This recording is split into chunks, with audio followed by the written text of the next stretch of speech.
Hello students, I welcome you all to Let's Crack CBSE 9th and 10th, an academy ka #1 channel for the students. CBSE Boards 2021. Why? Because on this channel you get the latest updates regarding your CBSE 20 exams. Okay. So आज वाला जो हमारा session है, it is a continuation of PYQ marathon session and this is the session 2 of PYQ marathon series. Okay, तो आज की series के अंदर बच्चों हम लोग पढ़ने वाले हैं 2018 एंड 2017 के जितने भी आपके रिड्यूस सिलेबस के बेस्ड PYQs हैं, प्रीवियस ईयर क्वेश्चन पेपर्स हैं, वो हम सॉल्व करने वाले हैं 2018 और 2017 के. ठीक है, 2020 2019 हमने ऑलरेडी सॉल्व कर लिया था. So I'll start with my introduction first. So मेरा नाम है Rashmi Singh, RSYT is my code.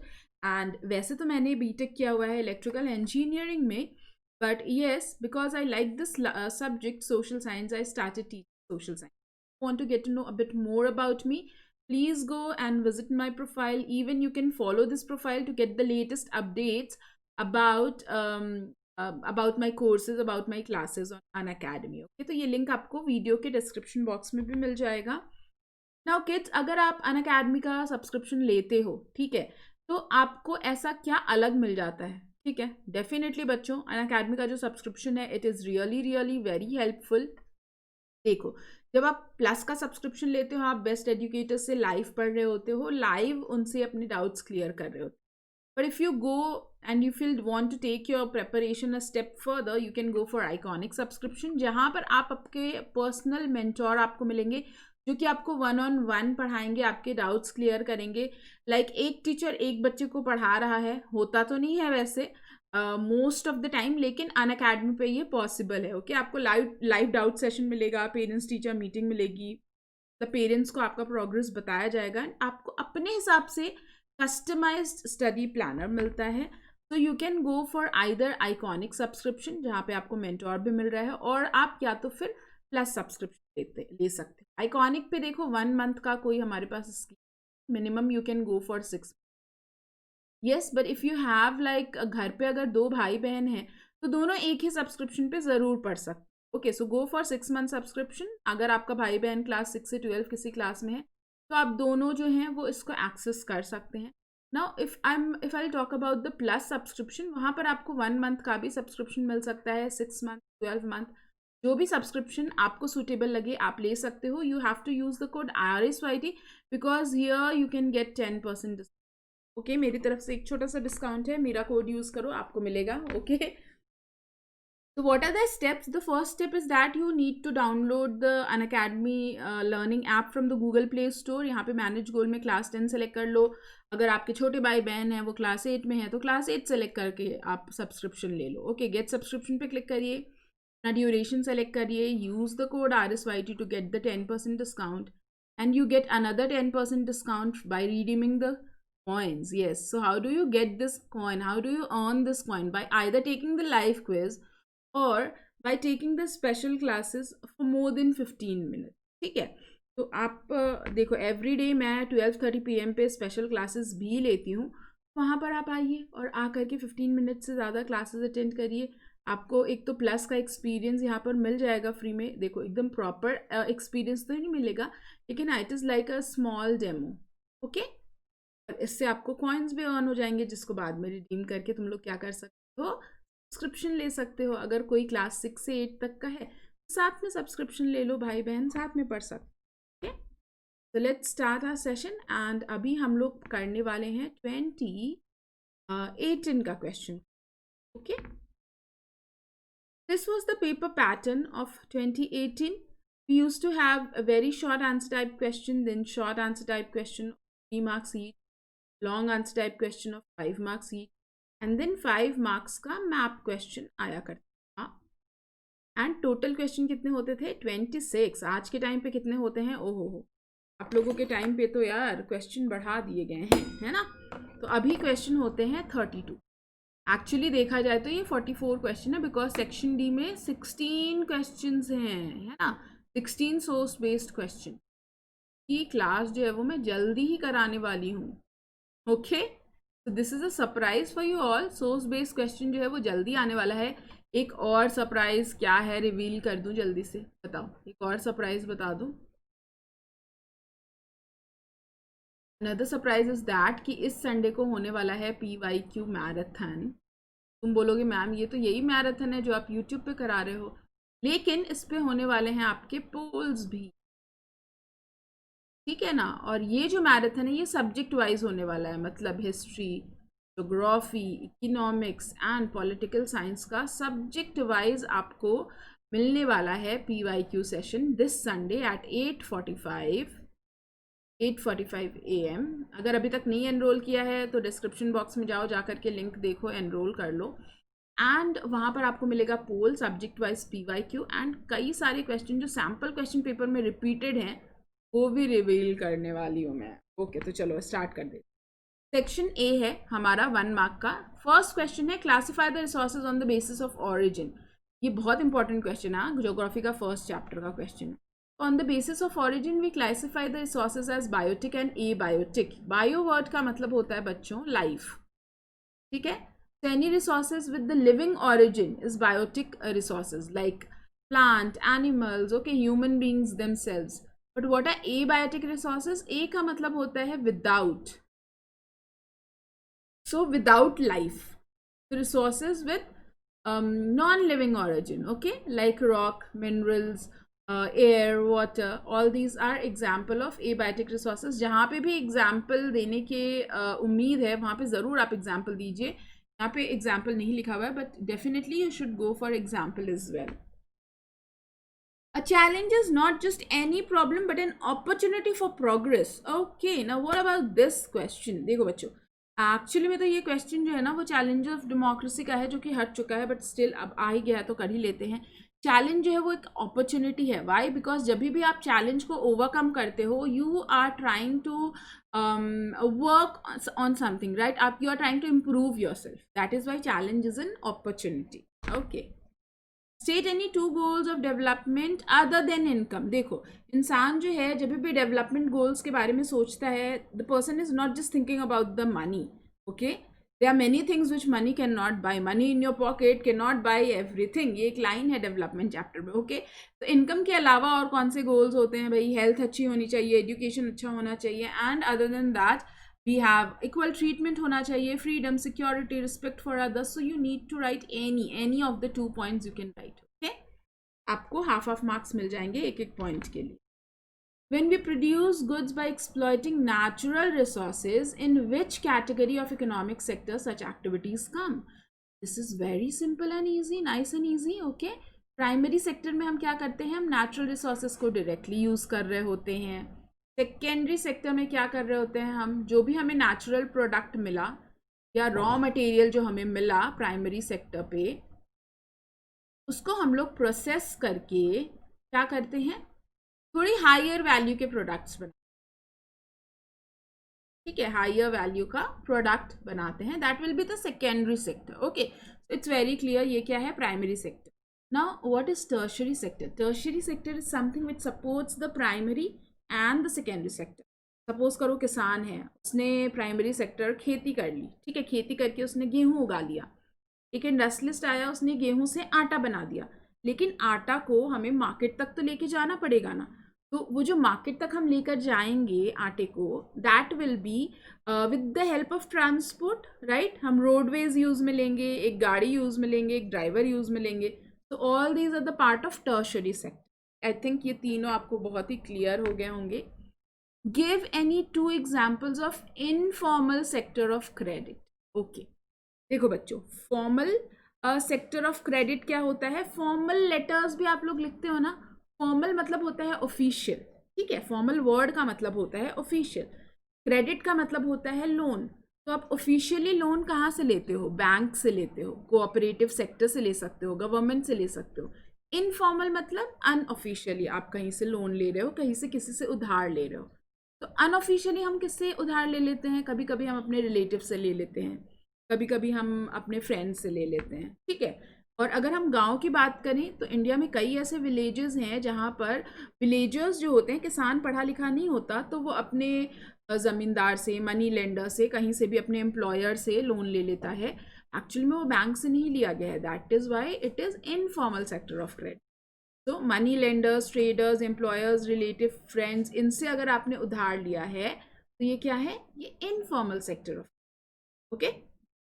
So you have to give 2 examples, then only you are going to fetch 1 mark. Okay, ऐसा है। आगे बढ़ते हैं।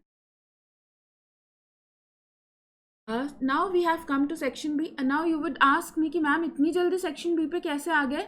एक्चुअली मैंने आपको बताया ना, हमने रिड्यूस्ड सिलेबस वाले जितने भी चैप्टर्स हट गए हैं वो क्वेश्चंस हटा दिए हैं, okay, because I don't wanted to waste your time यार, टाइम इज़ मनी, ओके। तो अभी हम क्या कर रहे हैं, सीधे हम सेक्शन बी पे आ गए हैं। बाकी जितने भी क्वेश्चन थे वो पुराने चैप्टर्स के थे जो कि आपके सिलेबस में नहीं आ रहे हैं। चलो जल्दी से स्टार्ट करते हैं। सेक्शन बी के सारे क्वेश्चन हैं आपके 3 मार्क्स के, और आपको लिखना होता है ये 80 वर्ड्स में, ओके ओके। तो how has the ever increasing number of industries in India made worse position by exerting pressure on existing fresh water resources, okay। तो इंडस्ट्रीज जो हैं वो कैसे हमारे फ्रेश वाटर रिसोर्सेज को एक्सप्लॉइट करती हैं, ये बताना है। नाउ किड्स, ये क्वेश्चन जो है ना वो वाटर चैप्टर का भी है, ये क्वेश्चन मैन्युफैक्चरिंग इंडस्ट्रीज का भी है। That is why I did not thought to drop it, क्योंकि अगर इसको ड्रॉप कर देती तो अगर मैन्युफैक्चरिंग इंडस्ट्री में आ जाता आपको प्रॉब्लम हो जाती, okay. So industries are heavy users of water. That is why they exert a lot of pressure on the fresh water resource.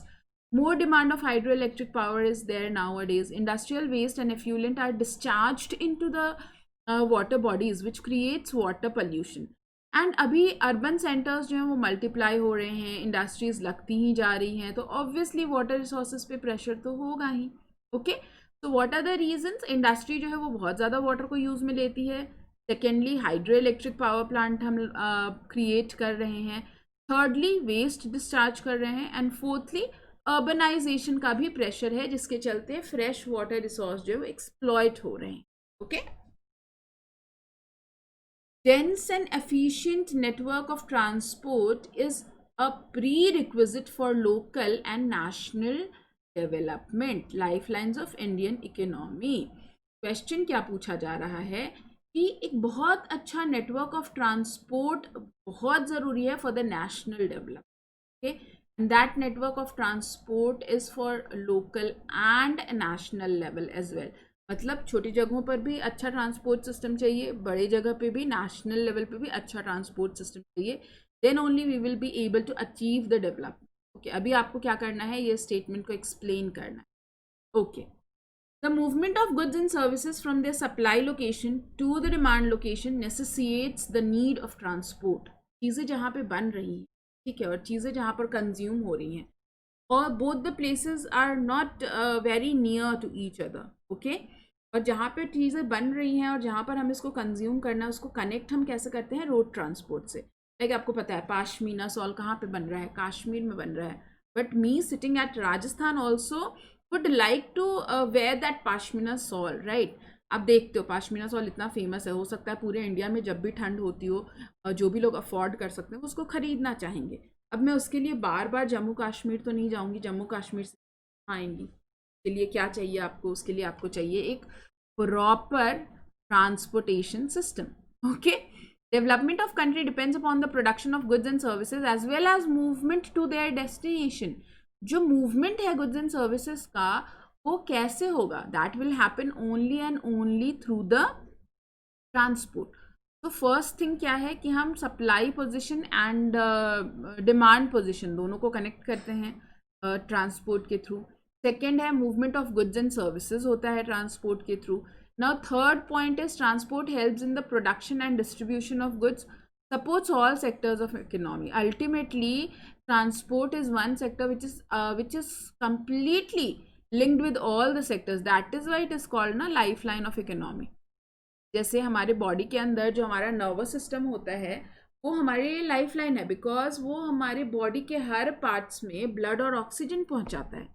ऐसे ही किसी देश के लिए नर्वस सिस्टम की तरह, लाइफलाइन की तरह आपका जो ट्रांसपोर्टेशन सिस्टम है वो एक्ट करता है, okay.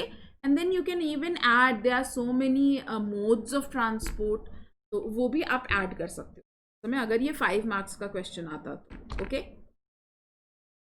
Describe any 3 provisions of amendment made in Indian constitution in 1992। For making 3-tier government more effective and powerful. तो ये बच्चों क्वेश्चन है फेडरलिज्म चैप्टर का। Okay, this is most repeated question. आपने अभी देखा होगा 2019 में भी, 2020 में भी था ये क्वेश्चन, 2019 में भी था, ठीक है, और 2018 में भी है ये क्वेश्चन।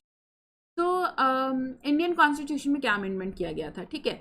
तो हमने सबसे पहली चीज़ तो जो हमारी लोकल गवर्नमेंट है उसको हमने कॉन्स्टिट्यूशनल स्टेटस दे दिया, ठीक है। उसके बाद हमने क्या किया, we made it mandatory to hold regular elections. Elections जो हैं वो लोकल बॉडी को कराने ही कराने हैं, ये मैंडेटरी कर दिया गया।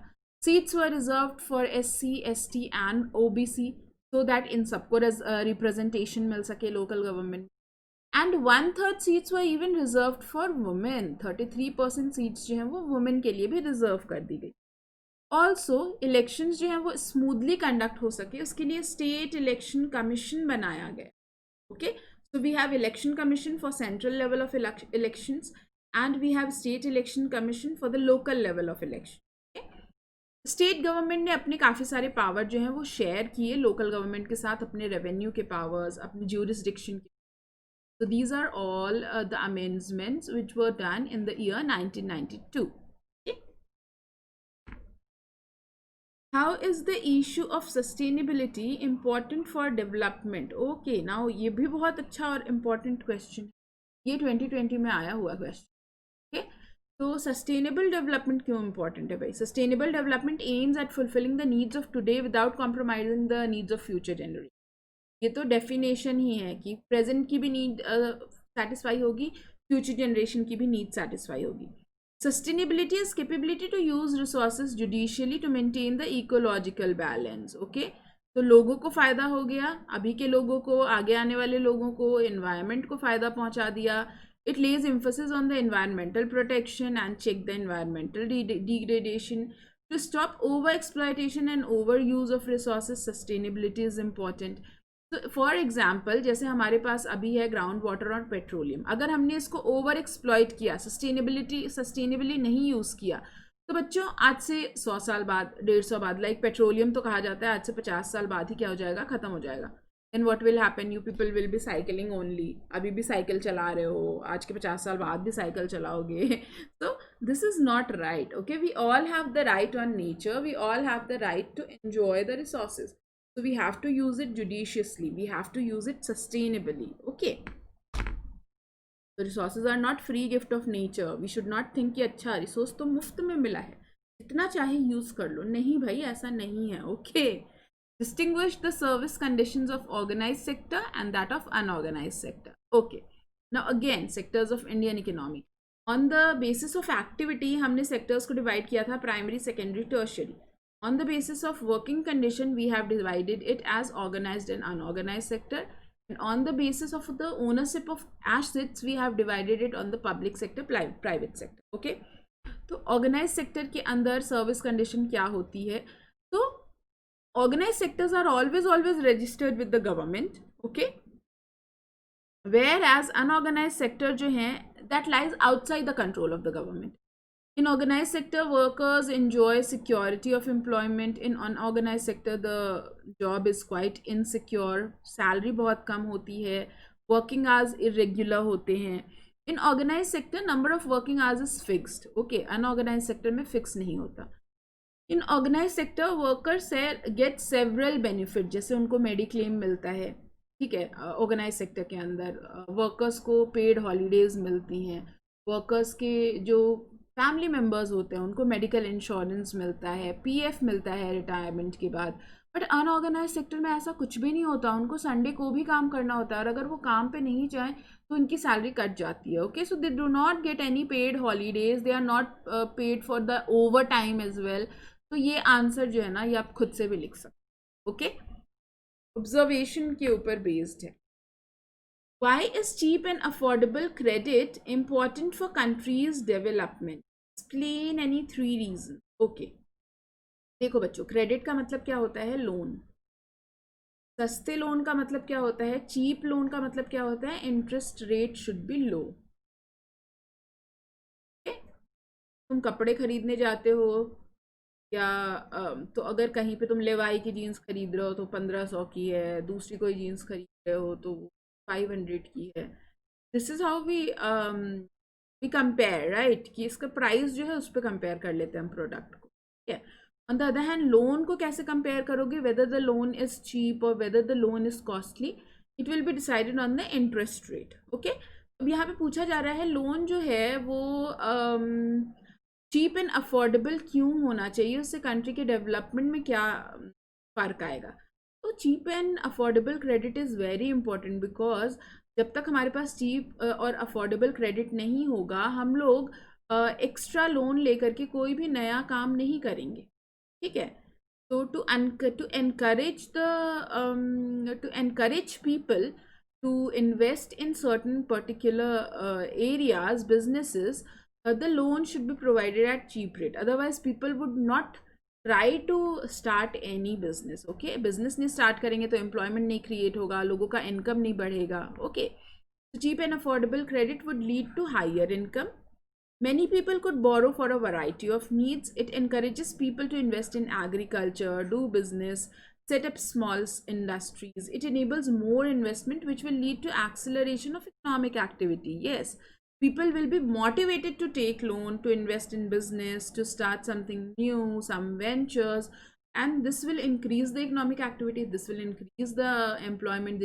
This will increase the standard of living of the people.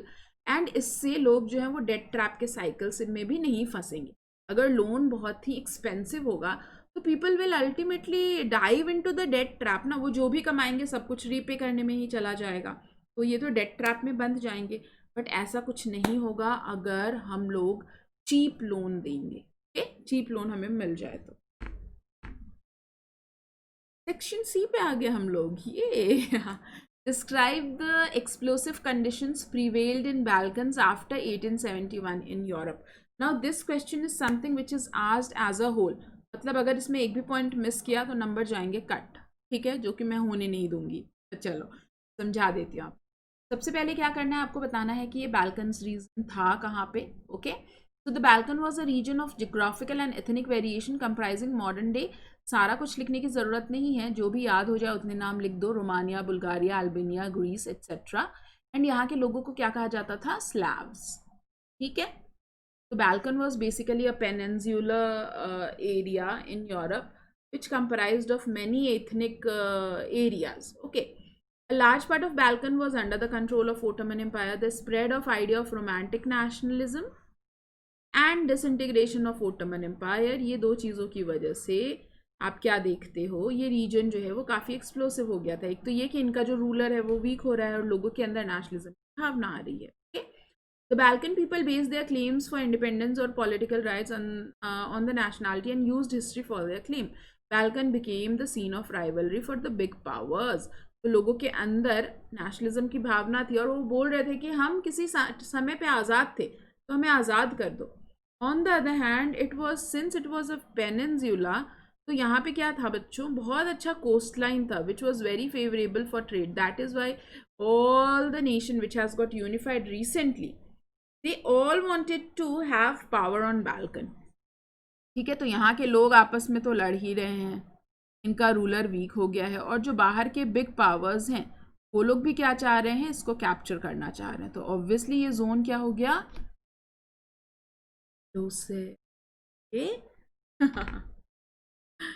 How did non-cooperation movement start with the participation of middle class people in the cities? Okay, तो मिडिल क्लास लोगों का क्या सा पार्टिसिपेशन था नॉन कोऑपरेशन मूवमेंट में इन towns and cities. याद आया, कुछ तो भी याद आया होगा. Explain its impact on economic front. Okay, चलो पढ़ते हैं. तो देखो, सबसे पहले तो गांधी जी ने अपनी जब एनसीएम उन्होंने लॉन्च किया था तभी उन्होंने बताया था कि ये मूवमेंट 3 स्टेजेस में अनफोल्ड होना है. किसी को वो 3 स्टेजेस याद हैं? अगर याद है तो जल्दी से बता दो मेरे को.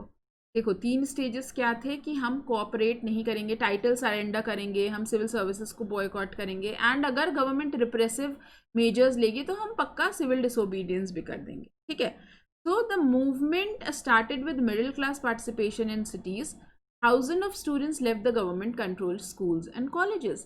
तो वहाँ पर जैसा डिसाइड किया गया था, लोगों ने सिविल सर्विसेज को बॉयकॉट करना शुरू कर दिया. ठीक है.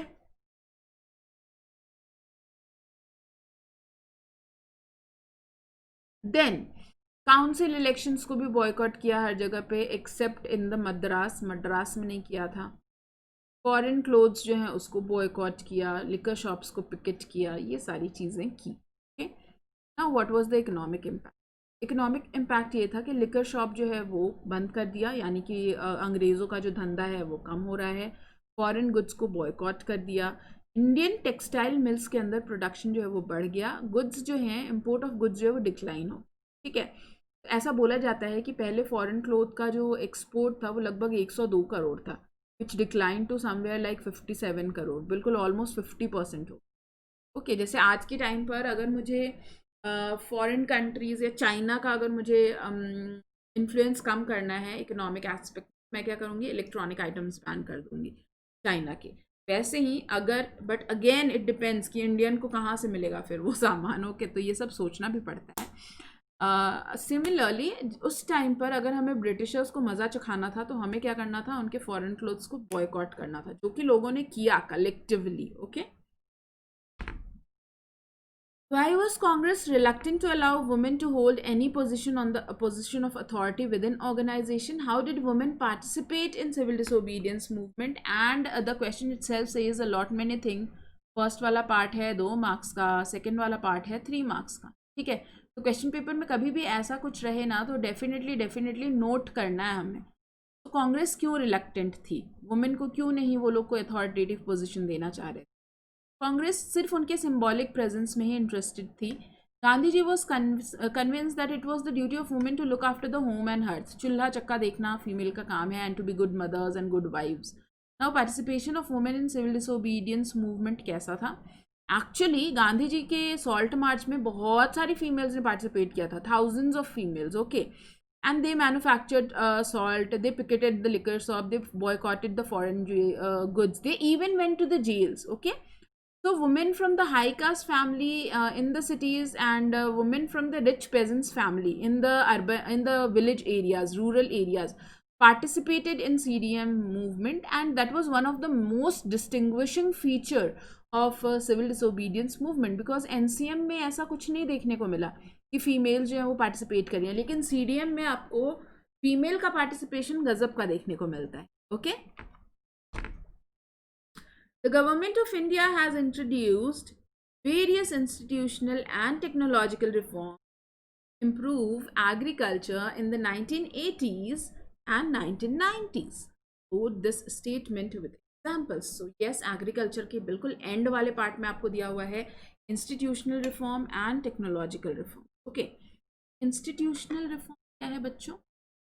एक कॉम्प्रिहेंसिव लैंड डेवलपमेंट प्रोग्राम जो है स्टार्ट किया गया। जितने भी लैंड थे, स्मॉल लैंड होल्डिंग्स थी, उनको कंसोलिडेट किया गया, ज़मीन को रीडिस्ट्रीब्यूट किया गया। ओके, किसान जो है वो क्रॉप फेलियर से बहुत परेशान था, कभी ड्रॉट आ जाती थी, कभी फ्लड आ जाता था, कभी साइक्लोन आ जाता था, तो उसके लिए किसान को क्रॉप इंश्योरेंस दिया गया। बहुत सारे बैंक्स, ग्रामीण बैंक वगैरह बनाए गए, सेल्फ हेल्प ग्रुप बनाए गए, जिसके थ्रू किसान जो है वो क्रेडिट ले सके या फिर लोन ले सके। Other than that KCC and personal accident scheme, ये सारी चीज़ें होने लग गई। मिनिमम सपोर्ट प्राइस गवर्नमेंट ने इंट्रोड्यूस किया, मतलब किसान जो है वो अपना अनाज जो है वो बेफिक्र होकर उगा सकता है। क्यों? क्योंकि government is there to buy the produce at this particular price, MSP। Okay, तो ये सोइंग सीजन के पहले ही गवर्नमेंट डिक्लेयर कर देती है कि आप कितना भी अनाज उगाओ, हम खरीद लेंगे इस पैसे। ओके, तो किसान को टेंशन नहीं होगी ना कि भाई मैं अनाज उगाऊंगा, पता नहीं बिकेगा नहीं बिकेगा, मेरा नुकसान तो नहीं हो जाएगा। ओके, तो these were all the institutional reform. Now let us see what were the technological reforms. Okay, तो आपको ग्रीन रेवोल्यूशन के बारे में पता है ना? ग्रीन रेवोल्यूशन क्यों आया था, कैसे आ पाया था? Because of the use of high yield variety of seeds, fertiliser, pesticides. तो ये सारे टेक्नोलॉजिकल रिफॉर्म है। Okay, other than that irrigation methods को मॉडर्नाइज किया गया। अदरवाइज पहले तो हम लोग सिर्फ भाई बारिश के भरोसे थे, अगर बारिश की मेहरबानी हुई तो अनाज उग जाएगा, वरना अगर नहीं हुई मानसून की मेहरबानी तो तुम बस बादल ही देखते रह जाओगे। ओके, तो ये चीज़ें जो है उसको मॉडर्नाइज किया गया। एग्रीकल्चरल इक्विपमेंट्स इंट्रोड्यूस किए गए, वेदर बुलेटिन्स स्टार्ट किए गए। नाउ एग्रीकल्चरल प्रोग्राम्स आने शुरू हो गए रेडियो एंड टेलीविजन में। तो आपको ये 3 पॉइंट्स लिखने हैं। और वो वाले 2 पॉइंट्स लिखने हैं, है ना। Compare intensive subsistence farming with that of the commercial farming practiced in India. Now kids, I would suggest you कि आप ये जो क्वेश्चन है ना, ये ऐसे कॉलम बना करके लिखना। यहाँ पर मैंने नहीं बनाया है, but again I am telling you, आपको ऐसे ही लिखनी है, ठीक है। Commercial farming, intensive farming. तो देखो, इंटेंसिव फार्मिंग में क्या होता है, बहुत ज़्यादा प्रेशर होता है पॉपुलेशन का ऑन ज़मीन, ठीक है, ऑन लैंड। कमर्शियल फार्मिंग में पॉपुलेशन का प्रेशर इतना ज़्यादा नहीं हो, ठीक है। Intensive subsistence farming labour intensive farming है, लेबर ज़्यादा यूज़ में लिए जाते हैं, पॉपुलेशन का प्रेशर होता है हाई, यहाँ पे पॉपुलेशन का प्रेशर होता है लो। यहाँ पे लेबर यूज़ में लिया जाता है, यहाँ पे मशीन्स यूज़ में ली जाती हैं, ओके। यहाँ पर लो कैपिटल इन्वेस्टमेंट होता है, यहाँ पर हाई कैपिटल इन्वेस्टमेंट होता है। यहाँ पर बच्चों मैन्योर्स यूज़ किए जाते हैं, यहाँ पे यूज़ किए जाते हैं फर्टिलाइजर्स, ठीक है। यहाँ पे प्रोड्यूस होता है लिमिटेड, यहाँ पे जो प्रोडक्शन होता है वो होता है सरप्लस में या एक्स्ट्रा में, जिसको हम लोग बाद में बेचते हैं।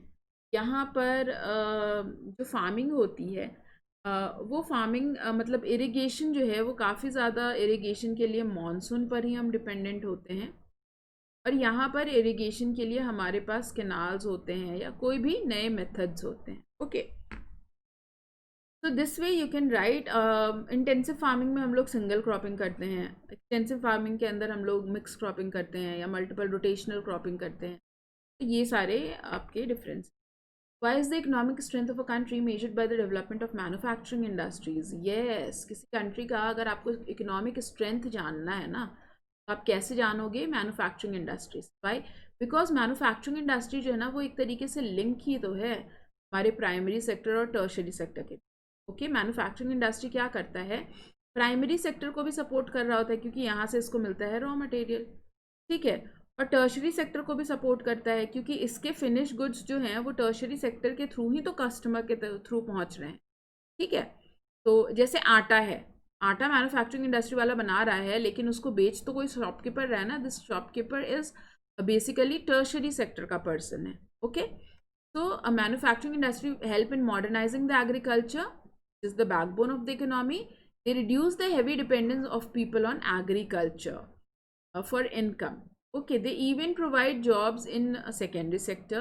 Industrial development is a precondition for the eradication of unemployment, and it also expands trade and commerce, as you can see. यहाँ से trade and commerce भी expand होगा, okay. तो agriculture जो है उसको support कर रहा है, trade and commerce को बढ़ा रहा है, okay. जॉब का क्रिएशन कर रहा है, एंड पोवर्टी की इरेडिकेशन हो रहा है, एंड एग्रीकल्चर पे जो हमारा डिपेंडेंस है वो कम से कम हो रहा है, okay. Export brings in much needed foreign exchange, okay, and manufacturing is the process of value addition. It also brings down the regional disparity. तो आप मैन्युफैक्चरिंग इंडस्ट्रीज जहाँ जहाँ पे भी लगाओगे, सपोज करो ये रीजन जो है वो पहले डेवलप्ड नहीं था, लेकिन अगर मैंने यहाँ पर मैन्युफैक्चरिंग इंडस्ट्री लगा दिया तो ये दोनों रीजन्स का स्टेटस जो है ना वो ऑलमोस्ट सेम हो जाता है। It increases the GDP and national income of the country. So you just need to write any 5 point. Describe any 5 major functions of political party formed in democracy. Okay, political party का सबसे पहला काम क्या है भाई, election लड़ना, okay. So this is the first and foremost task. Second is they put forward the different policies and program. Yes, जैसे आप देखते हो ना, जनधन योजना है वो कौन लेकर आया, बीजेपी लेकर आई। तो ये जो पॉलिसीज है ना वो सामने कौन लेकर आता है, पॉलिटिकल पार्टीज लेकर आती हैं। They play a decisive role in making laws of the country because political parties are the part of Lok Sabha और राज्यसभा, जो लेजिस्लेचर होते हैं उसमें पॉलिटिकल पार्टी के मेंबर्स ही तो एक्चुअली में हमारे रिप्रेजेंटेटिव होते हैं। तो कहीं ना कहीं लॉ बनाने में भी इनका हाथ है। They form and run the government, और जो पार्टी लूज कर देती है election, they act as opposition, and as an opposition they criticise the policies of the ruling government, okay. तो पब्लिक ओपिनियन को शेप करती है, and they through this we access the welfare schemes of the government. Political party के through welfare scheme हमारे तक पहुंचता है। Okay, तो आपको क्या करना है, इसमें से कोई सा भी 5 पॉइंट लिखना है, दो we have got 7 points over here. ठीक है ना, बहुत ही इम्पोर्टेंट क्वेश्चन है, अत्यंत इम्पोर्टेंट, हमेशा आता है। ओके, सॉरी, आगे बढ़ते हैं। Democracy stands much superior to any other form of government in promoting dignity and freedom of the individual. बच्चों, I cannot tell you this question is how much important. 2020 में आया है, 2019 में आया है, 2018 में भी आया है, और ये आते ही रहेगा हमेशा। हाँ तो फ्रीडम और डिग्निटी की अगर हम बात करें सिटीजन्स की, तो डेमोक्रेसी जो है वो बेस्ट गवर्नमेंट है। कैसे? क्योंकि हर इंडिविजुअल को रिस्पेक्ट मिलता है from the fellow being. Passion for respect and freedom is the basis of democracy. हम सबको, वुमेन को इक्वल ट्रीटमेंट मिलता है, ओके, एंड जितने भी डिस्क्रिमिनेटेड ग्रुप हैं, डिसएडवांटेज ग्रुप हैं, उनको इक्वल अपॉर्चुनिटी मिलती है। यहाँ पे कन्फ्लिक्ट का रेजोल्यूशन होता है। Politically and socially we all are treated equal. Okay, हम सबको इक्वल ट्रीटमेंट मिलता है। वैसे तो देखो, अंबानी और रश्मि मैम में बहुत ज़्यादा डिफरेंस है, लेकिन पॉलिटिकली मैं और अंबानी इक्वल हैं। उसको भी 1 वोट मिला है, मेरे को भी 1 वोट मिला है। मेरे भी वोट की उतनी ही वैल्यू है जितने अंबानी जी के वोट की value. Okay, so this way we all are equal politically, and this way the dignity of individual is maintained in democracy. Last question. Okay, democracies lead to the peaceful and harmonious life among the citizen.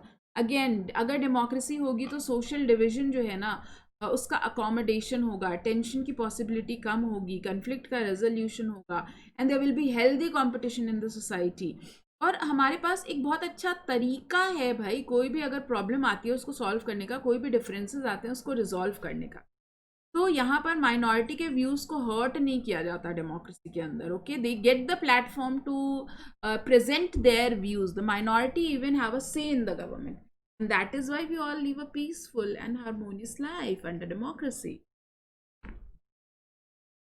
How has foreign trade been integrating markets of different countries? Okay, foreign trade के चलते कैसे अलग अलग country के जो markets हैं वो आपस में जुड़े हुए हैं, ये बताना है आपको।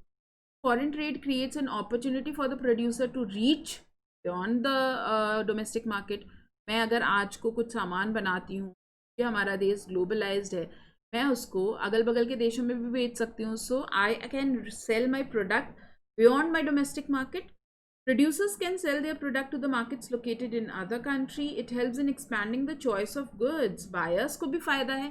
पहले सिर्फ आपको मम्मी के हाथ का बर्गर मिलता था, अब आपको मम्मी के हाथ का बर्गर तो मिल ही रहा है, उसके साथ साथ मैकडी का भी बर्गर मिल रहा है, बर्गर किंग का भी बर्गर खा रहे हो आप, तो हमारे पास चॉइस थोड़ी ज़्यादा हो जाती है। Okay, it is a main channel connecting countries. जो फॉरेन ट्रेड है उसके थ्रू हम एक्चुअली में देखा जाए तो आज के टाइम पर सारी कंट्रीज़ जो है ना फॉरेन ट्रेड के थ्रू ही कनेक्टेड हैं बच्चों। जैसे मैं बोलूँ आपको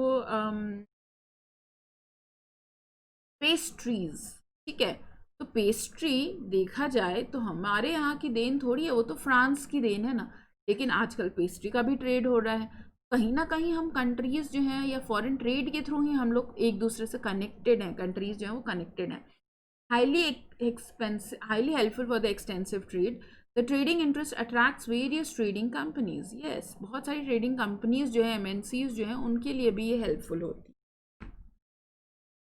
how do we feel impact of globalisation on the daily life? अरे यार, डेली लाइफ में ग्लोबलाइजेशन का बहुत ज़्यादा इम्पैक्ट है। ठीक है, अगर मैं अभी अपने रूम की ही बात करूँ, आई डोंट नो, मेरे रूम के अंदर अभी 4-5 चीज़ें ऐसी होंगी जो दूसरी कंट्री से आई हुई होंगी, लेकिन मैं यूज़ कर रही हूँ। Okay, so globalization and greater competition among producers has been advantage to the consumers. Consumer के लिए तो इसका बहुत फ़ायदा है।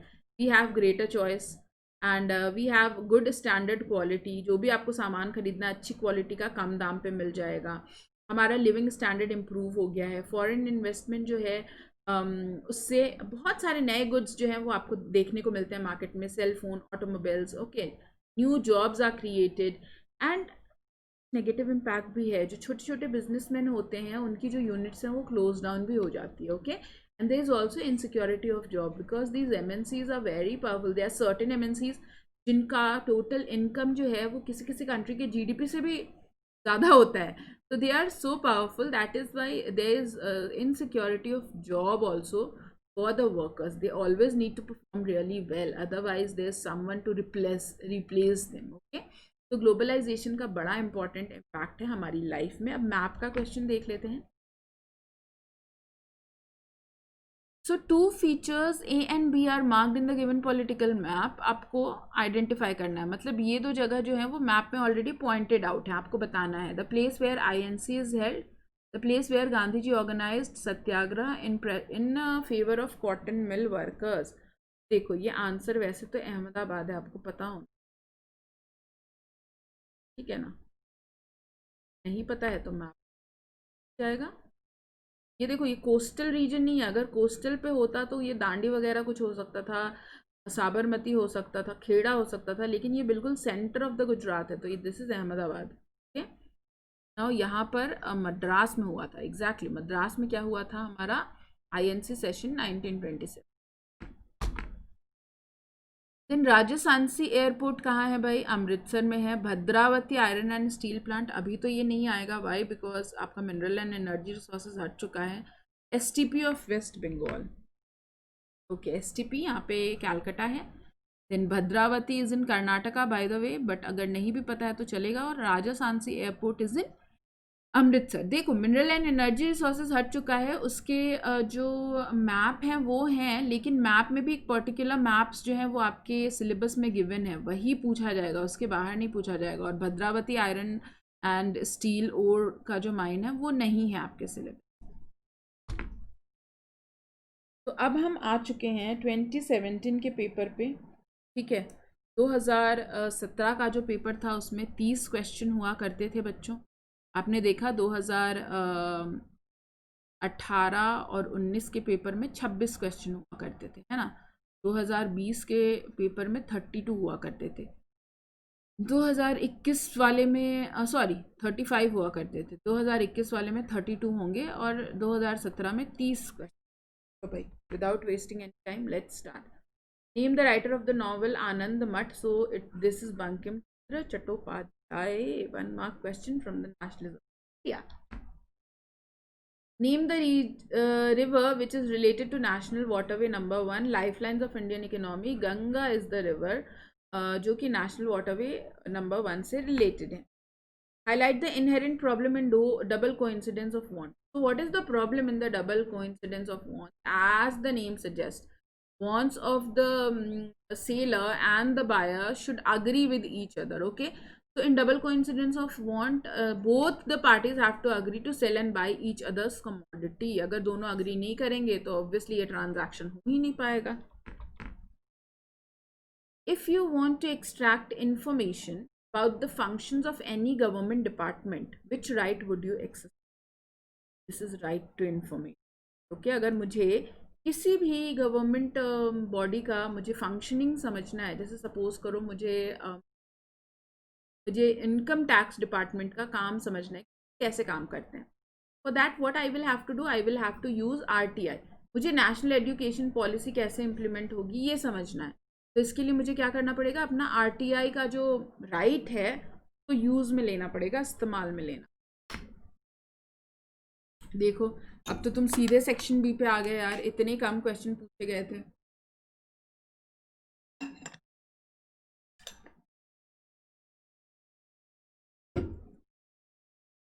Describe any 3 steps taken by French revolutionaries to create a sense of collective identity among French people. Okay, तो French revolutionaries ने ऐसा क्या किया भाई नेशनलिज्म बढ़ाने के लिए, लोगों को यूनाइट करने के लिए. अगेन 2021 का सैम्पल क्वेश्चन पेपर, ठीक है, 2019 का पेपर, 2020 का पेपर एंड 2017 का पेपर. हर जगह भाई, है ना. 2018 में बैल्कन्स वाला पूछा गया था बस, अदरवाइज हर साल ये क्वेश्चन रिपीटेड होता है. So French revolution gave the idea of la patrie which is fatherland and le citoyen, जो कि आपको क्या आइडिया डेवलप करता है, यूनाइटेड कम्युनिटी कैसे इंजॉय कर सकती है इक्वल राइट्स को. एक नया फ्लैग आया था, ट्राई कलर फ्लैग, आप लोगों को याद होगा, रेड वाइट ब्लू वाला फ्लैग आया था, जिससे लोगों के अंदर यूनिटी आई। एक सेंट्रलाइज्ड एडमिनिस्ट्रेटिव सिस्टम आया था, जिसके चलते सारे वेट्स एंड मेजर्स के लिए एक यूनिफॉर्म सिस्टम आया था। इक्वालिटी बिफोर लॉ आ गई थी, एंड कस्टम ड्यूटीज अबॉलिश कर दिए गए थे। So these were all the things which were done to unite the people. Okay, आपको सिर्फ 3 ही लिखना है, वैसे की बात तो है कि 3 ही लिखना है। Why did Gandhiji decide to launch a nationwide satyagraha against the Rowlatt Act? Explain any 3 reasons. Because of the Rowlatt Act. Okay. So the Rowlatt Act had been hurriedly passed through the Imperial Legislative Council. Imperial Legislative Council क्या होता है बच्चों? देखो, ILC या imperial legislative council जो है ना, जैसे आज के टाइम पर हमारे पास लोकसभा राज्यसभा बॉडीज होती है ना, वैसे पहले प्रोविंशियल काउंसिल हुआ करती थी एंड इंपीरियल लेजिस्लेटिव काउंसिल होती थी। तो इंपीरियल लेजिस्लेटिव काउंसिल ने ये लॉ पास किया था, और इसमें क्या किया जा रहा था, हम कोई भी पॉलिटिकल प्रिजनर को 2 साल के लिए बंद किया जा सकता था, ठीक है, without any trial. So it gave government enormous power to repress the political activities and it allowed the political prisoner detention for 2 years। इसीलिए गांधी जी ने क्या किया, रॉलेट एक्ट को बिल्कुल अगेंस्ट जा करके सत्याग्रह start. Evaluate contribution of folklore songs, popular prints, etc. in shaping nationalism during freedom struggle। Folklore मतलब फोक stories होती हैं, सॉन्ग्स एंड पॉपुलर प्रिंट्स जो थे, ये कैसे नेशनलिज्म को स्प्रेड करते हैं हमारे फ्रीडम स्ट्रगल के दौरान। ओके बच्चों, तो history, fiction and folklore played very important role. Identity of India came to be visually associated with the image of Bharat Mata. जब लोग भारत माता की फोटो देखते थे तो उनको लगता था कि हाँ, ये सच में हमारी माँ है, हमें इसको प्रोटेक्ट करके रखना है, ठीक है। In 1870s, Bankim Chandra Chattopadhyay wrote Vande Mataram, which was a hymn to the motherland। अब ये गाना जब भी आप ध्यान से भी सुनोगे ना, तो आपके अंदर अपने आप वो देशभक्ति की भावना जो है ना, वो लग जाएगी। वंदे मातरम कभी भी देखना, आपके जब स्कूल में 26 जनवरी 15 अगस्त को ये गाना जब चलता है ना, अपने आप भाई खून खौल जाता है ना, देश के लिए कुछ करना है। तो ऐसे गाने जब बजते थे, लोग सुनते थे, तो उनके अंदर नेशनलिज्म की भावना जो है बहुत स्ट्रांग हो जाती थी। Idea of nationalism also develop through the movement to revive Indian folklore. जो हमारी इंडियन फोक स्टोरीज थी, उसके थ्रू भी लोगों के अंदर भावनाएं आई nationalism. Other than that, glorification of history was also done, because Britishers जो है ना, उनको लगता था अरे इंडियन तो बड़े प्रिमिटिव हैं, उनको तो कुछ नहीं आता, ठीक है। तो ऐसे में कुछ ऑथर्स ने क्या किया, हमारे जो हिस्टोरिकल अचीवमेंट्स थे, ज़ीरो की खोज हमने की, हमारा जो आयुर्वेदा, योगा, ये जो जितनी भी चीज़ें हैं जो कि ऑनरेबल चीज़ें थी, उसको वापस से लोगों के सामने लेकर आए। ओके, तो इससे भी लोगों के अंदर नेशनलिज्म की भावना आई। Explain with examples the interdependence of agriculture and industry। Now kids, agriculture और industry जो है वो काफ़ी एक दूसरे पे डिपेंडेंट है। इंडस्ट्री को रॉ मटेरियल एग्रीकल्चर से मिलता है, एंड एग्रीकल्चर को बहुत सारी चीज़ें जो हैं वो इंडस्ट्री से मिलती हैं। Okay, the agro industry in India have given a major boost to the agriculture by rising its productivity. अब एग्रीकल्चर सेक्टर का प्रोडक्टिविटी कैसे बढ़ा है भाई, they depend on latter for the raw material. Manufacturing industry raw material के लिए agriculture पे dependent है। Sell their products such as irrigation pump, fertilizer, insecticide, pesticide, PVC pipe to the farmers। तो farmers को जो है वो मैन्युफैक्चरिंग इंडस्ट्री से गुड्स मिल रहा है, और हमारे जो मैन्युफैक्चरिंग इंडस्ट्री है उनको एग्रीकल्चर से raw material. Development and competitiveness of manufacturing industry has not only assisted agriculturalists in increasing their production, but also made the production process very efficient। Yes, क्योंकि कंपटीशन बहुत ज़्यादा है, तो ऑब्वियसली हर manufacturing industry क्या कर रही है, आपस में भी compete कर रही है और बेस्ट प्रोडक्ट देने की कोशिश कर रही है फार्मर्स को, और उससे मैन्युफैक्चरिंग इंडस्ट्री का जो प्रोसेस है वो बड़ा अच्छा हो गया है। ओके, इट्स लाइक कि बहुत सारे टीचर सेम एसएसटी पढ़ा रहे हैं अन अकेडमी पे, तो आपस में भी कंपटीशन रहेगा, तो we would try to give you the best possible content over here. Okay, ऐसा है कुछ concept. Why do the movement of goods and services from one place to another require fast and efficient means of transport? With example. Okay. जो goods and services हैं वो एक जगह से दूसरी जगह अगर फास्ट नहीं मूव करेंगे ना तो उनका कंजम्पशन एक अच्छे रेट से नहीं होगा, okay, and which will slow down the economy. This is what happened during the corona crisis, right? So we use different materials and services in our daily life. Some of them are available in the immediate surrounding, but most of them are not available in immediate surrounding. Goods and services do not move from supply locales to demand locales on their own. उनके movement को हमें basically assist करना पड़ता है through transport. The product come to the consumer by transportation. The pace of development of a country depends upon the production of goods and services and on their movement. That is why during the lockdown, why our economy slowed down, because हमने अभी तो जानबूझकर क्या किया था, movement को resist किया था. Movement of people, movement of capital, movement of goods and services. Actually movement of people resist किया, मूवमेंट ऑफ गुड्स रेजिस्ट किया. उसके चलते अपने आप जो कैपिटल का मूवमेंट है, जो पैसा मूव हो रहा था ना हमारे मार्केट के अंदर, वो अरेस्ट हो गया एक तरीके से. And that is why our economy slowed down. That's a very good example. You can even quote this example in your papers, okay? Analyze 3 values that make democracy better. Democracy is always better, okay, than any other form of government. So what are the 3 things? Like you can write it on your own also, but अगर आपको मैं points बताऊंगी, आपको explain भी करना है, okay? मैंने यहाँ पे सिर्फ बुलेट पॉइंट्स लिए हैं.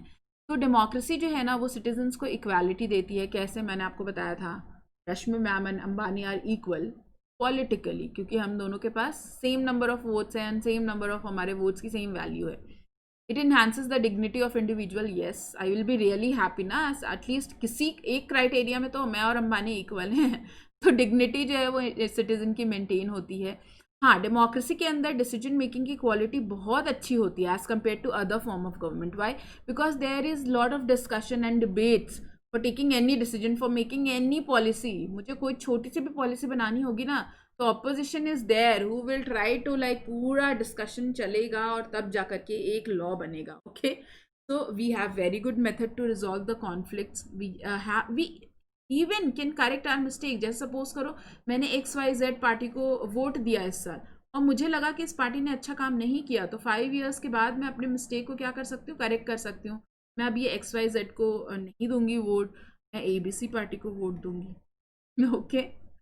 It guarantees rights to the citizen. Fundamental rights हमसे कोई छीन नहीं सकता. So these are all the points which makes democracy a better form of government. And I'm so proud that I'm born in India, yaar, democratic country. Banks are efficient medium of exchange. Support the statement with argument. So what is a medium of exchange? तो ये मेरे को बताओ. देखो, medium of exchange वो होता है जिसको दे करके तुम सामान ले सकते हो. आज मुझे फ़ोन खरीदना है, मेरे पास पैसा है, मैं पैसा दूंगी, मुझे फ़ोन मिल जाएगा. So money is acting as a medium of exchange. अब यहाँ पे बताया, पूछ रहे हैं कि बैंक कैसे मीडियम ऑफ एक्सचेंज है, ये एक्सप्लेन. तो देखो बच्चों, अगर आपके पास सेविंग अकाउंट है, डिमांड डिपॉजिट है, तो वहाँ पर डिमांड डिपॉजिट जो है ना वो एक बहुत इंपॉर्टेंट रोल प्ले कर रहा है, जस्ट लाइक मनी, ओके? तो जैसे हमारे पास अगर डिमांड डिपॉजिट है विच मीन सेविंग अकाउंट या करेंट अकाउंट है, we can have the facility of cheque. ठीक है? चेक के थ्रू क्या करते हैं हम, without actually using the cash we can settle the payments. The payments को हम लोग सेटल कर सकते हैं without actually using the cash, okay? Demand deposits are accepted widely as the means of payment, and nowadays because there is lot of risk in handling the cash, cheque जो है वो एक बहुत ही सहूलियत भरा हुआ एक हमारे पास ऑप्शन है जिसके थ्रू हम लोग ईजिली पेमेंट्स को सेटल कर सकते हैं.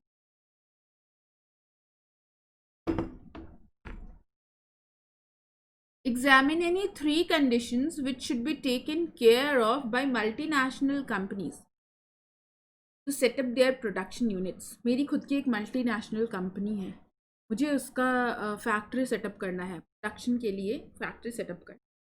किन किन चीज़ों का ध्यान रखूँ? ठीक है, तो सबसे पहला तो मैं ध्यान रखूँगी कि मेरे को रॉ मटेरियल वहाँ पे मिल रहा है क्या. ठीक है, देन रॉ मटेरियल मिल गया तो मैं ध्यान लगाऊंगी कि भैया कॉस्ट ऑफ प्रोडक्शन कितना है. कॉस्ट ऑफ प्रोडक्शन किस पे डिपेंड करता है? It largely depends on the labour, on the electricity.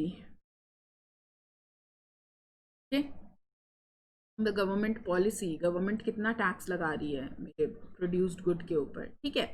तो अब मैं क्या क्या ध्यान रखूंगी कि भाई अनस्किल्ड और अनस्किल्ड लेबर अवेलेबल हैं क्या, लो कॉस्ट पे अवेलेबल हैं, गवर्नमेंट पॉलिसीज कैसी है, एंड अल्टीमेटली मैंने अगर सामान बना लिया तो मुझे बेचना तो मार्केट में है, तो market should also be in the close vicinity, so I will take care of raw material, cost of production and market, okay and तब मेरे को जाकर के जो प्रॉफिट होगा उसी के चलते मैं अपने कंपनी को वहाँ पे सेटअप करके रखूंगी, अदरवाइज मैं कहीं और चली जाऊंगी अपना प्रोडक्शन करने।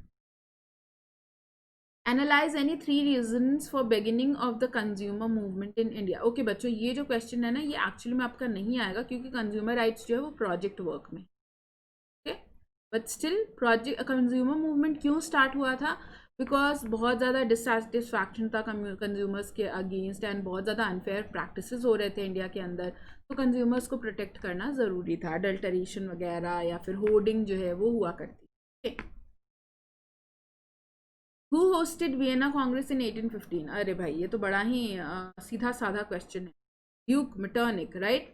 Analyze the main changes brought by Vienna Treaty. Okay, so the Bourbon dynasty, which has been deposed during French Revolution, was restored to power, and Louis XVIII was crowned as the king.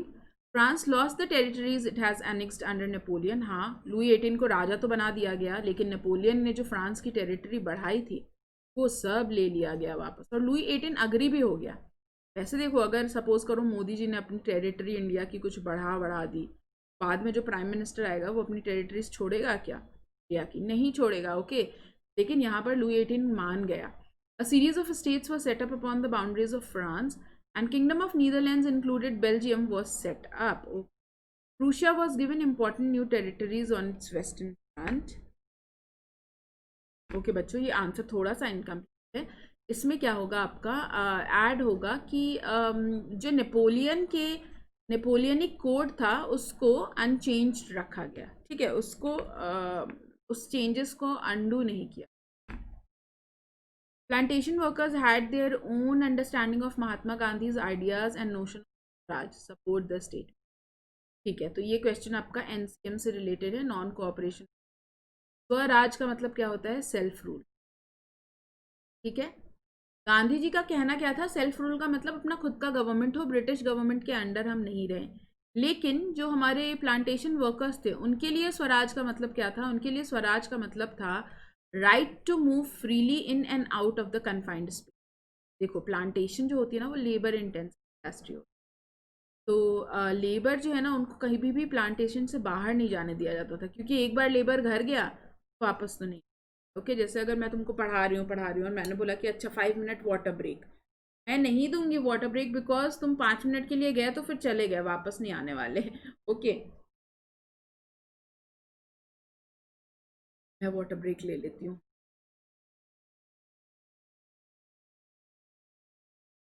Okay, तो ऐसे ही उनको कभी जाने नहीं दिया जाता था बाहर। एक लॉ था, एमिग्रेशन एक्ट ऑफ 1859। ओके, तो एमिग्रेशन एक्ट ऑफ 1859 के तहत इनको परमिशन लेना पड़ता था अपने विलेज जाने के लिए, जो कि कभी नहीं दिया जाता था। ओके, तो retaining a link with the village from which they had come, they thought Swaraj आएगा तो हमें अपने विलेज वापस जाने मिलेगा। Plantation workers were not permitted to leave the tea garden without permission. When they heard of non cooperation movement, thousand of worker defied the authorities, मतलब disobey किया authorities को, और वो अपने घर की तरफ निकल गए। They believe that Gandhi Raj has come and now they will be getting some land in their villages. अपने अपने गांव में हमें जमीन मिलेगी, ऐसा उनको लगने लगा। Explain any 2 main challenges faced by the jute industry in India. Explain any 3 objective of national jute policy of 2005. Okay. तो चैलेंज क्या है? Stiff competition from the international market, synthetic substitutes जो हैं वो आ चुके हैं अब, और उसके चलते जूट कोई भी नहीं खरीद रहा। To stimulate the demand of product need to be diversified. Actually jute के बहुत ज़्यादा सामान नहीं आते, जूट की सिर्फ ये सैक्स आते हैं या फिर थोड़ी बहुत वॉल हैंगिंग्स वगैरह आती है, तो हमें उसके रिलेटेड और भी प्रोडक्ट्स बनाने पड़ेंगे। Stiff competition from other competitors like Bangladesh, Brazil, ये जो कंट्रीज़ है यहाँ पर भी जूट पैदा होता है, और ये जूट की क्वालिटी काफ़ी अच्छी होती है, इसलिए हमें मिलता है। Now, what was the objective of national jute policy? To increase the productivity of jute, improve the quality of quantity and quality बढ़ाना था, ensuring good prices to the jute farmers and yield per year hectare जो है वो बढ़ जाए. आपको इसमें से कोई भी 3 ही लिखना है. ओके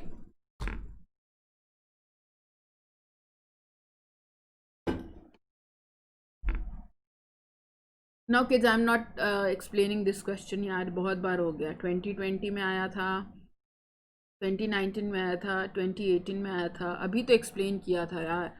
फिर से 2017 में भी आ गया कि डेमोक्रेसी कैसे प्रमोट करती है डिग्निटी और फ्रीडम. भाई इक्वल ट्रीटमेंट होता है, वुमेन की रिस्पेक्ट होती है, हर इंडिविजुअल को फ्रीडम मिलता है, आपके राइट्स मिलते हैं, आपको माइनॉरिटी को भी अपॉर्चुनिटी मिलती है अपने व्यूज़ को सामने रखने का. कन्फ्लिक्ट जो है वो रिजॉल्व हो जाता है. There are so many reason. I am bored of this question. Describe any 5 words made to reform political parties. Okay, political parties जो है वो सुधरी हुई तो है नहीं, उनको सुधारने का क्या क्या काम हो सकता है. तो कॉन्स्टिट्यूशन को हमने अमेंड किया एंड अब एंटी डिफेक्शन लॉ जो है वो लग गया. मतलब एमएलए और एमपी अगर किसी एक कॉन्स्टिट्यूंसी से जीत जाते हैं, जीतने के बाद पार्टी नहीं चेंज. ओके, सुप्रीम कोर्ट ने कुछ लॉ पास किया है to reduce the influence of money and criminal and now the candidates will have to declare an affidavit. यहाँ पे वो अपने सारे assets, अपने सारे qualification जो है वो बताते हैं. Okay, so it is mandatory for every candidate who contest election to file affidavit giving details of his property and criminal cases pending against him. Election Commission paved order making it necessary the political parties to hold their organisational election. Political party के अंदर बड़ा dynastic succession होता है ना, परिवारवाद होता है कि एक ही परिवार के लोग जो हैं वही पॉलिटिकल पार्टी में एकदम चमकते जा रहे हैं, उन्हीं को सारी पोजीशन. तो ऐसे में क्या हुआ, हमारा जो इलेक्शन कमीशन है ईसी, उसने बोला है कि हर पॉलिटिकल पार्टी को इलेक्शंस कंडक्ट करने पड़ेंगे अपने ऑर्गेनाइजेशन के. Okay, and the new system has made a lot of information available to the public. Definitely media भी बहुत इंपॉर्टेंट रोल प्ले करती है. हर पॉलिटिकल पार्टी में क्या चल रहा है वो हमें ज़रूर पता चल जाता है. अगर तुमको नहीं भी जानना है तो भी मीडिया तुम्हें बताएगी. Self help group help borrowers to overcome the problem of lack of collateral. Yes, collateral क्या होता है बच्चों? कोलैटरल इज बेसिकली एक गारंटी की तरह आप रखते हो आपके लेंडर के पास, ठीक है, जब तक आपका लोन रीपे नहीं हो जाता. अब सेल्फ हेल्प ग्रुप क्या होता है? इसमें मोस्ट ऑफ द डिसीजन जो है ना regarding the saving and loan activity are taken by the group member. Now there are like 15 to 20 members and they save money, 20 rupees, 5 rupees, 100 rupees every month. Okay, and if they are able to save the money like continuously for 2 years, they are consistent in saving money, then bank allow them to borrow money without collateral. Okay, तो इस तरीके से क्या होता है, आपका collateral वाली जो प्रॉब्लम है ना वो एंड हो जाती है, उसका हो जाता है दी, ठीक है, through SHG. Describe the contribution of technology in the process of promoting globalization. It is because of the technology that I am teaching you people in quota. Okay, तो ग्लोबलाइजेशन में भी टेक्नोलॉजी का बड़ा ही इम्पॉर्टेंट रोल है. Past 50 years have seen several improvement in transportation. अभी बहुत fast delivery होती है गुड्स की, देखते हो ना तुम. अभी यार बिल्कुल 2 दिन में आपका सामान आपके पास आ जाता है जब आप अमेजोन पे ऑर्डर करते हो. In the recent time technology in the areas of telecommunication and computer internet has been changing rapidly. सबसे पहले 1G था, 2G आया, 3G आया, अब तो 5G आ गया. Okay, technology has facilitated the satellite communication devices. Telecommunication facilities are used to contact one another around the world. अब ये जो बड़ी बड़ी MNCs होती है ना, उनका अलग अलग प्रोडक्शन स्टेप बहुत सारे कंट्रीज़ में होता है बच्चों. तो ये सब में कोऑर्डिनेशन बहुत चाहिए. अदरवाइज़ अगर सपोज करो मुझे 100 कार बनानी है और 100 कार में एक पर्टिकुलर स्क्रू लगता है, A स्क्रू फ्रॉम हियर, सारे पार्ट्स आ गए लेकिन ये एक कंट्री से नहीं आया वो पार्ट, तो मेरा तो पूरा का पूरा प्रोडक्शन रुक जाएगा. तो उसके लिए बहुत ज़्यादा कोऑर्डिनेशन चाहिए which is facilitated by the technology. Okay, internet allow करता है इंस्टेंट इलेक्ट्रॉनिक मेल भेजने में एंड सैटेलाइट कम्युनिकेशन के थ्रू हम लोग ट्रैक कर सकते हैं सामान कहाँ तक पहुँचा है. It's very important. Okay, again आपको कुछ जगह मार्क हैं A, B, आपको बताना है वो जगह कौन सी है. The place related to the calling of the non cooperation movement. चलो ये जल्दी से बता दो सभी के सभी. नॉन कोऑपरेशन मूवमेंट जो है क्यों कॉल ऑफ किया गया था? Chauri Chaura incident, Gorakhpur. Peasant satyagraha was started, the place where peasants satyagraha was started. We will have to see, plantation system के अगेंस्ट बता रहे हैं या ओके खेड़ा है, ये बिल्कुल सही है। And one more, name the place INC session. ये तो देखो इजीली दिख रहा है तुमको, कैलकाटा में आईएनसी सेशन हुआ था। Salem iron and steel centre, Kandla port, Hyderabad STP. Salem is in Tamil Nadu, Kandla is in Gujarat, तो हम टाइडल पोर्ट है जो कि हमारा, हैदराबाद इज इन आंध्रा, तो Hyderabad Telangana, okay, and Salem then Kandla. Okay, easy easy easy easy peasy, nice and easy. So this was all for today. Okay, and if you people are thinking to take the subscription, the plus subscription is very beneficial. वहाँ पे live interaction होता है, आपके doubt solve होते हैं। CBSE में तो risk लेना ही नहीं है हम लोगों को, तो जल्दी से प्लस सब्सक्रिप्शन लो। RSYT कोड यूज़ करोगे तो 10% डिस्काउंट मिलेगा और मेरे को सपोर्ट भी कर पाओगे तुम, okay, this way. And credit भी रिडीम कर सकते हो, और ज़्यादा क्रेडिट अर्न करना है, स्पेशल क्लासेस अटेंड करने आ जाओ every day 12:30, okay. This is all from my side. Telegram channel अगर फॉलो कर लोगे तो मेरे सारे वीडियो का लिंक मिलता रहेगा, ये टेलीग्राम चैनल का लिंक डिस्क्रिप्शन बॉक्स में है। अगर वीडियो पसंद आया हो तो लाइक कर देना, sanitise like live. Thank you.